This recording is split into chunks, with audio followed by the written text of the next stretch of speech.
আমার এখানে এক দুটো কথা বলতেই হবে। একটা হচ্ছে যে এই আমরা একটা ওয়ার্কিং কমিটি করে দিয়েছিলাম, সেটা ঢাকার এডিসি রেভিনিউ পারভেজের নেতৃত্বে ছিল, এবং এই যে পুরো পরিকল্পনাটা আপনারা দেখছেন এটা আসলে মোটামুটি আমাদেরকে গুছিয়ে দিয়েছে আপনাদের অনেকের পরিচিত নদী নিয়ে কাজ করে এজাজ।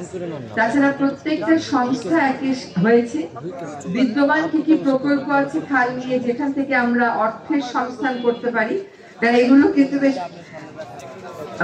অর্থের সংকুলন লাগবে আপনার, এগুলা তো ফ্রি করা যাচ্ছে না। তো সেখানে প্রত্যেকটা সংস্থাই এগিয়ে এসছে, এবং আমি অবশ্যই স্থানীয় সরকার এবং গণপূর্ত মন্ত্রণালয় দুটি মন্ত্রণালয় এবং তাদের কর্মকর্তাদেরকে ধন্যবাদ দিব যে আমরা খুবই আন্তরিকতার সাথে কাজটা শুরু করতে পারছি। এবং এইখানে কে আগে কে পরে সেটা ব্যাপার না, যার যেটুকু শক্তি সামর্থ্য আছে, যার বাজেটে যেটুকু টাকা আছে, যেখান থেকে যেটুকু টাকা আছে সেটা নিয়ে আমরা কাজটা শুরু করছি। আপনারা খেয়াল করবেন আমরা কর্মসূচি বলছি, আমরা কিন্তু কোনো প্রকল্প বলছি না। প্রকল্পের অধীনে এই কাজ শুরু করতে গেলে আমাদের সরকারের যে প্রসেস খুবই দ্রুততার সাথে করতে গেলেও আমাদের 8 থেকে 10 মাস লাগতো। কাজে আমরা যার যেখানে ড্রেনেজ ইমার্জেন্সি সাপোর্ট যা আছে সেটা নিয়ে মোটামুটি কাজটা শুরু করছি। এক হচ্ছে যে আমরা টার্গেটে রেখেছি যে যেটা আসিফ বলে গেল যে খালগুলো হবে প্রাণ কেন্দ্র, খালে প্রাণ থাকবে। এই খালে তো মশা ছাড়া আর কিছু নেই।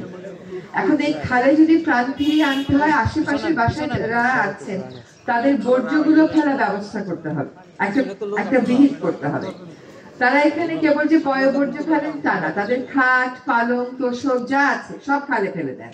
এইটা কিন্তু আর চলবে না। আমরা এইটা যাতে স্থানীয় জনগোষ্ঠী আর না করে, আমরা তাদেরকে নিয়ে একটা কমিটি করে দেব, ধরেন 2 কিলোমিটার জুড়ে, তারাই এটাকে মনিটর করবে।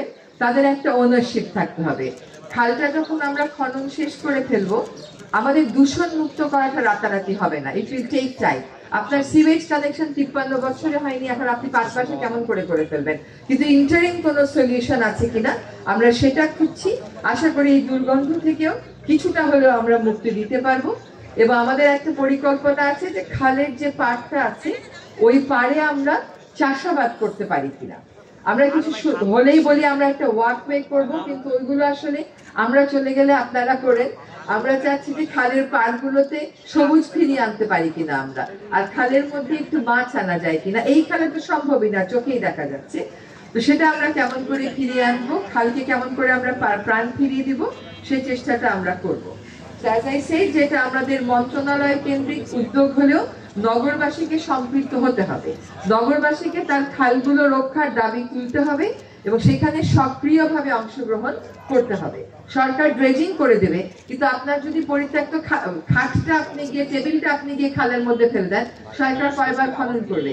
কাজে আপনাকে দায়িত্ব নিতে হবে, অধিকারের জায়গা থেকে অধিকারও চর্চা করবে, দায়িত্বের জায়গা থেকে দায়িত্বও পালন করবে।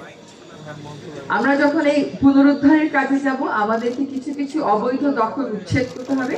আমরা জানি যে সেখানে বাধা দেওয়ার চেষ্টা করা হবে, কিন্তু আমরা সম্মিলিতভাবে সেই বাধার মোকাবেলা করব।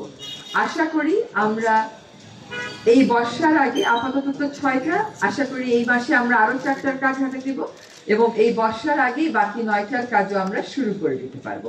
অন্তত যাতে পানির প্রবাহ খালগুলো টানতে পারি, সেটাই আমাদের প্রাথমিক টার্গেট। এবং এই কর্মসূচিটাকে কেন্দ্র করে আমরা এই 19টা খাল কেন্দ্রিক একটা হয়তো মাস্টার প্ল্যান করে ফেলবো। এরকম অনেক মাস্টার প্ল্যান হয়েছে, বাস্তবায়ন হয় কম, কাজে আমরা বাস্তবায়ন দিয়ে শুরু করলাম। তারপরে কোথায় কোথায় আমাদেরকে একদম সুনির্দিষ্ট আরো কিছু কাজ করতে হবে সেটা ঠিক করে আগামী বাজেটকে সামনে রেখে আমরা কাজগুলো ঠিক করে তখন এগুলো সম্পূর্ণ পুনরুদ্ধারের জন্য আমরা অর্থের সংস্থান করতে পারবো বলে আশা করি। আমি সকলকে ধন্যবাদ জানিয়ে আজকে এই কর্মসূচির উদ্বোধন ঘোষণা করছি। ধন্যবাদ।